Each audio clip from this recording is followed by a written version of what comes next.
In-Sook Chappell in conversation with Timothy Cho. In-Sook and Timothy are sat on two chairs facing towards each other. Timothy is sat on the left and In-Sook is sat on the right. They are in a studio space in front of a large wooden door.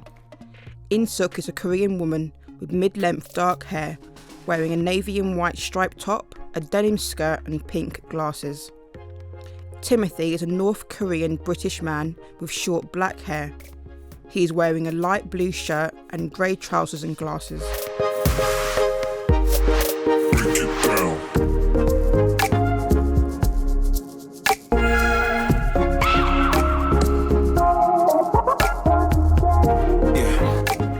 Hello, my name's In-Sook Chappell and I wrote the Free9. Hello, my name is Timothy Cho and I originally from North Korea and I live in the UK today. I've been living in this country for 13 years now. Timothy, you were born in North Korea. Whereabouts were you born? So I was born in northern province, which I could compare like here in Scotland, geographically. So that's the place I was born in North Korea. And from what I understand and from my research, it's usually the people who have a lower songbun or who are seen as lower class by the North Korean government who are sent to live in the northern provinces because I understand it's quite hard to live there, it's very cold. Do you want to speak a little bit about that? Yeah, it's quite a freezing place. A lot of people, mainly in this area, we often describe someone who government think they need being watched or on the list of the government who they describe a hostile class. So North Korea is totally managed and organized by three different classes, which described by core class and wavering class, which could compare middle class in democratic societies, and hostile class is, and which this exactly somehow compared apartheid system in South Africa, how classified system they have operated. So you were born into the hostile class? Actually, I was because of my grandfather was born in South Korea. Yeah. And so that was enough to put you into the hostile class because your grandfather was born in the South? So I was already in the category of that class because of my grandfather, which if I continued on living in North Korea, there could be a lot of limitations in my career. Before you defected, your parents had defected before you in search of food, is that right? In search of staying alive? Yeah, that morning, breakfast we had together, and then my mother asked me to go and play outside. And I felt quite a strange thing was feeling had it really strange. So I came home after an hour and there was no one there, but the home was really, really cold, that feeling of the atmosphere. And then I saw a little note that they were left. And I ran to the railway station and train was just about left. And I sat down at the railway and was just tearing. And how old were you? I was just about 9. 9. Yeah. And so around from that age, you lived on the streets with other boys? It was the time of when the famine was going on in North Korea. So which we describe millions of people died of starvation in the 1990s. So it was quite a difficult time. Even you go to a relative's house, they could struggle to feed someone who got another person from outside. So no choice to going on the street and having some friends and sleep on the concrete, train containers, on the bridges. This life was a few years was quite surviving stage and process. Okay, so your life was very similar to the Kochubee gang in the play. Yes, exactly. That was a homeless life. When I was researching, I read that the gangs of children would stay around the train stations. So that time there were quite many homeless people Yeah. in North Korea. So millions of, I could say millions of people escaped, or hundreds of thousands of kids became homeless. Yeah. So parents did not mean to go and not come back. Yeah. But when they crossed the border into another country, that circumstance very, very difficult. Yeah. And they couldn't come back by on time, and then kids nowhere to go. The only one way to go is sitting on the streets. In the Free9, a couple of the boys drink alcohol because it's, you know, life is very tough, it's very cold, so that I assume that's probably soju, and also Poppy has started to drink water with a little opium syrup. Did you see drugs on the streets? Many kids, I think they tried because that made them feeling least something in a different world of that Yeah. stage when during that moment. Most of these homeless kids in North Korea groupingized by themselves to survive, but they cannot stay at one place because of the place is cold, Yeah. or sometimes also the increasing homeless kids. Yeah. The place is quite narrative where you can stretch yourself and settle down. So you Right. have to move different city station. Yeah. And where more people are there are more opportunity. Obviously, you can get some more food. I lived on the street few years during that period where I was still quite young stage, could now have someone who could look after me. But when I little grown up and I went back to my grandmother's house in my hometown, and then I helped her to do farming. So in the Free9, there, and actually I think I read a book called Every Falling Star by Sung-Ju Lee, who you know. Yes. And he, A friend of mine. He's a yes. friend of you. So in this, I guess it's a memoir, he talks about he was a Kochubee, and he talks about his life on the street, and he talks about how the Kochubee were, they were frightened of being rounded up and being sent to a Kochubee, to a prison camp for young homeless people. It's kind of youth detention center, yeah. what I could say.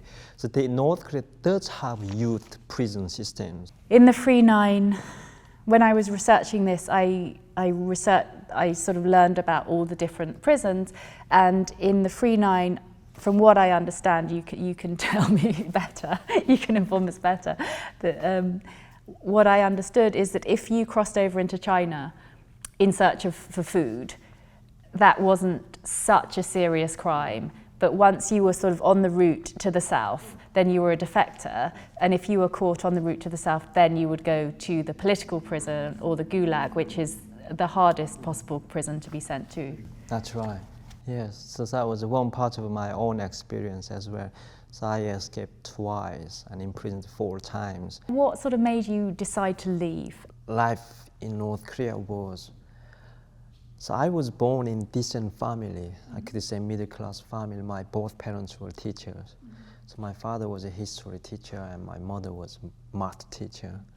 I was being loved a lot by all these, my both parents students. I grew up until certain stage, surrounded by such of this love. But all of a sudden, that love was completely gone away. I was still hoping go back to normal person in the society. Yeah. And when I went to military office, and because all my friends were joining military service. It's kind of trend in North Korea. All men must join, even though it's for 10 years, 13 years now today. 13, so it's 13 years military service. Because they don't want them to go back to society. They need more soldiers. Yeah. That's what the regime maintains. And maintains. women, how long are they in the... 5 years. 5 years, Yes. and still 5 years. Still 5 years. Timothy, do you want to talk a little about your first escape? So the day I was crossing the river, I felt maybe this could be the last for many years. I may not able to come back to North Korea. I had that feeling. But still exciting to expect somewhere to go newly. But what shocked to me was first thing, I crossed the border into China. Yeah. And then we went to one of Chinese border city called Yanji. Yeah. So arrived there around the 7 o'clock, half 6 p.m. and evening getting a bit of dark. But we went to market. So bright market I never ever seen in my life. Plenty of food and a lot of young people wearing all different fashion style. You only had seen one hairstyle in North Korea. You're not even allowed wearing jeans time you were in North Korea. But entering that market, see, Chinese young people were wearing all kind of different free cultural fashion. It was shock to me, and it was a huge shocking to me. And that moment, I felt like a betrayed of it was total lie of the North Korean regime and leadership. What they told us, North Korea was the best country, but we could not compare all of this because of the media blockade. It was not allowed to see and compare between A, B, C, D. The rational choice of thinking in North Korea is completely absent in the zero level. So that brought me different picture first entering Chinese market. All those food I had never seen, all different clothes and all different music sound and light. Between darkest and light, it's completely different picture came to me that moment. Because the light, because the electricity and the lack of electricity in North Korea. So, and then obviously China was not my final destination. I met a foreign missionary in China, Christian missionary in China. Okay. So he introduced me to go in to stay at a shelter house. It was run by outside Christian associations. I don't know which it was by exactly. When I went into the shelter house, there were about 7 North Korean children, all like little kids. They were staying there and reading Bible and praying just for a certain period until they get out from China. Right. They were being looked after by missionary man. But when this missionary I first saw, he had this cross necklace. Yeah. It was so scary to me because all this propaganda education, anti-Christian and anti-religion education I had in North Korea, cartoon, musical, drama, films, how missionaries used to come to Korea and kidnap the kids, took their blood out, sold them into trafficking market. So this kind of picture all came to me. So first moment I saw this missionary guy, I thought, these North Korean kids were kidnapped by this man.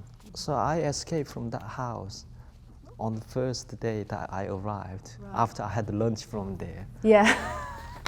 So that was my first experience before I take on my journey to go to South Korea. However, I was arrested, and then we were stayed in a military camp for a few weeks and moved on to Manchuria Chinese detention center. And after months, then they sent us to border detention center. Okay. But they were transferring us by bus for 3 days. Right. From the Mongolian border to North Korean border detention center. And eventually then after staying a few more weeks, and we were sent back to North Korea. We had our report from where we were arrested. There was no humanity in this North Korean prison, and I was literally beaten up a lot, and I still have quite several scars on my body. They really wanted to get out from who organized this route, how did it get to Mongolian border. Yeah. So from the moment I arrived in North Korea, I denied everything that I told them. I didn't know any of these groups who I accompanied to the border. So even the file they saw, I was arrested at the Mongolian border, but I told them that because someone took me there to give me a job, farm job, farming sheep, cows, these things, sheep. That's what I followed there. I denied completely from that moment I arrived in North Korea. And they obviously knew that I knew everything, but I still denied it. The children in the play are helped by a Christian organization. And when I was researching how defectors left North Korea, most of the organizations that helped seem to be Christian organizations. Did you find that to be true? That's correct, 100%. And 99% I could say are supported who are now living outside China, like myself in South Korea. Most of these people are supported and helped by Christian associations. So these homeless kids in the play, you also mentioned they are all homeless kids in North Korea. When you go to certain Chinese city market area, there are some homeless North Korean kids there. They still come to China, but they still go around the marketplaces in China. But in Chinese market, always they got plenty of food. But these, some of these missionaries, they know who they look like North Koreans, or they accompany with North Korean people. We can recognize who you look like. So go to that market area. So if I discover someone who is wandering around as a homeless, then we go and quietly go and ask, are you North Korean? Then they say, yes, we want to help you. So that's how discovering that kind of network. It's very lucky as well for them if they find someone like that. So in the play, Big Brother sees them at a Chinese market and then offers his help. But then, you know, they're very suspicious of him. Of course. Which would be their right to be. Which I could think of when this man come to kidnap me and they're selling me to, you know, forced slavery, which happens in China also. Yes, but you escaped again. They sent me to my grandmother's house. Right. The local area where I was born. And then, because they knew I could not move or sit down properly, so they expected I could not make a re-escape again. That's why they sent me to my grandmother's house and was being watched by local police. 24/7 I was being watched. I asked my grandmother, I have to escape again, get out from this country, otherwise my death is waiting. And I explained to her what situation had gone through. And my grandmother found another broker there in my hometown. So she helped me to escape again. I managed able to get to Qingdao in China. So I needed treatment. Sorry, Qingdao, I think that's where the children get to. It's a port town. That's right. Yeah. in your play, actually. So play it mentions. So Qingdao is on their journey. I actually went to American school in Shanghai. Okay. So it's still in China, but once you get into the foreign territory, school, embassy, or institutions that is in foreign territory, they can help you to get out from China. Okay. But it's also complicated because of the diplomatic relations is being involved in that process. Sure. So I went to Shanghai and met with other North Korean and 8 women. So I was the only boy. We were 9 people in that group. We went to American school and we successfully got into that school. And then all we had was one piece of paper was written, we are North Korean escapees. We were seeking asylum process. And then school principal came out and he asked us waiting for half an hour. He probably had a phone conversation with the US Embassy. And then came out and said, this is a public school, we cannot accept you. Right, okay. So it was a lot of a traumatic moment that just within half an hour what was happening at there. And then Chinese police came to school, about 20 bunch of Chinese policemen came, and they were taking us out from the school forcibly. And we didn't want to get out from school, we knew what was going to happen. So we were holding something. It was a lot of traumatic scene was there, and kids came out, the school kids came out from classroom, and they were taking photos of us. And that helped us actually. Yes, I heard. They put on the social media, which we did not know, but later we discovered that social media was viral on, made a huge international petition. Well, we were all actually our group together. You were all sent to the Philippines, but that's the only time that's ever happened, isn't it? I presume that was the first or maybe the last ever happened like that stage of deportation to another country instead of North Korea, particularly if from China. 2 men came and they explained to me what happened. A huge international petition went on and pressuring on the Chinese government to not send them back to North Korea. Right. And it actually worked. Worked, but China could not deport us to South Korea directly because of the relations between North and China, North Korea and China. So they even provided us flight to the Philippines, Manila airport. Wow. So that's how we were deported to the Philippines. So then from the Philippines you were able to go to South Korea? That's right. Do you know sort of roughly how many people have escaped North Korea? So there were around 35,000 or between 40,000. When you were in North Korea, were there, from what I could understand, and from Sung-Ju Lee's brilliant book, I understood that there was quite a separation between the boys and the girls. Did you find this to be the case? Oh, definitely. North Korea quite remain as a kind of stereotype society, a very strong, patriarchal, conservative and article, that kind of line. So in the play, the character of Minnie, Minnie's mother was a North Korean woman who had a forced marriage to a Chinese father. Who had a forced marriage to a Chinese farmer, and then Minnie, again, was, the child of a North Korean mother and also a Chinese father, and then she was sold into the sort of cyber sex world. Just talk, because I think Korea Future Initiative published a report in 2019 which estimated that of the North Korean women living in China, 60% were trafficked into the sex trade, either as prostitutes or through forced marriage or through cyber sex. So there are, because of the gender imbalance in China, a lot of North Korean women are forced into marriage with Chinese men.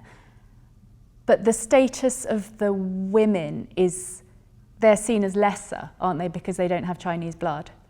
It's very, very vulnerable. Yeah. I mean, in any circumstance, obviously, women and girls, they must be exploited. Then I think in what kind of whatever the circumstance when it happens. Yeah. So in this case, definitely, North Koreans do not have any protection. Right. Once they arrive in China, they are inevitably and most vulnerable people. Yeah.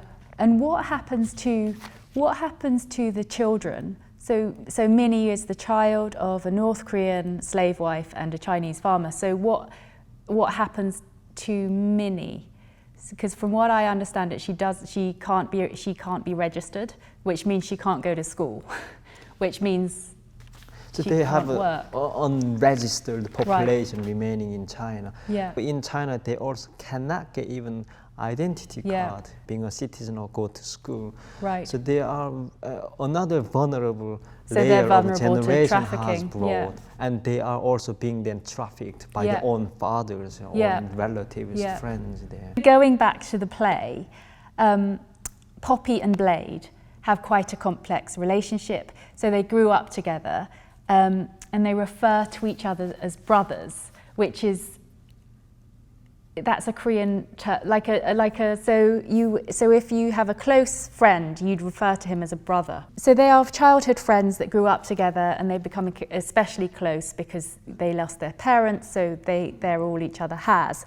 But then to make it more complicated, I think Blade is he's a teenager, and I think he's developing romantic feelings for his friend, which in the West we'd say, maybe he's gay or something. But in North Korea, there's no sort of real understanding of homosexuality, is there?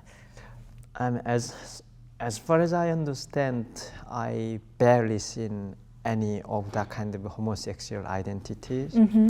I don't think homosexuality is ever really acknowledged in North Korea. I read an article about a North Korean defector who I think he moved to America, and then sort of in middle age discovered he was gay and hadn't realised, because there was just no sort of understanding with it in the culture. I just, for the play, I think it's just important to stress that, because for someone like Blade, he wouldn't have that in his mind. Oh, I'm gay. This is my identity, because he just he would just not really understand what he was going through. So Timothy, after being in South Korea, you came to England, to Manchester, and you studied, didn't you? I did, yes. I was able to go finish my high school grades and go to college, university, and masters, and I am working today. So the process of life I have been living in this country, I discovered who I am myself and what I care and love about, and what I stand for, what values we are significantly must continue to stand for. And that is reflected in the work you're currently doing. I'm currently working with all-party parliamentary group on North Korea. So there are many cross-party parliamentarians working on North Korean issues, including all the human rights and also trafficking issues, and also repatriation issues. I would urge you or ask for even tiny things you can do something for North Korean people, or on behalf of North Korean people. You can give your voice, such as sharing this kind of issue on social media, Facebook, Twitter, and draw attention and talk about it. Or you could also write your local MP. And North Korea remains a state without parallel in the contemporary world. And it's lasted 70 years. Thank you. Thank you, Timothy.